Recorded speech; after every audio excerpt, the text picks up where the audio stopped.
मुल्क भर में इलेक्शन की गहमा गहमी है। ओकाड़ा के हल्का N136 में मसाइल ही मसाइल है। बुनियादी सहूलतों से महरूम इलाका मकीन एक तरफ तो महंगाई की वजह से परेशान है, तो दूसरी जानिब नाकारा सीवरेज सिस्टम, टूटी फूटी सड़कों ने आवाम का जीना मुहाल कर रखा है। मजीद इस बारे में जानेंगे नुमाइंदा बोल न्यूज़ मलिक वहीद से। जी मलिक वहीद। इस वक्त मौजूद हूँ हल्का NA136 और PP 191 में, जहाँ पर दूर दराज में बसने वाले इलाका मकीन बुनियादी सहूलियात से भी महरूम है।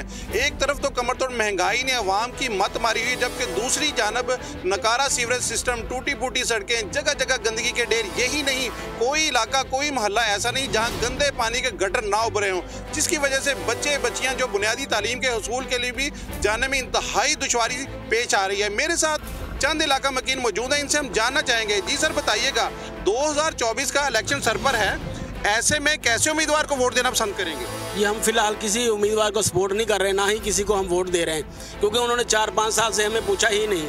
आप खुद देख सकते हैं, रेलवे रोड को देख सकते हैं, सारा टूट फूट का शिकार है, गटर बंद हैं, जोहड़ बने हुए हैं। और समतपुरा में और 7 नंबर चुंगी पे आप देखें बाईपास तक, वहाँ तक भी रोड सारा टूट फूट का शिकार है। इसलिए ना बिजली है, ना पानी है, ना गैस है। क्या करें, जाएँ और जाएँ कहाँ हम?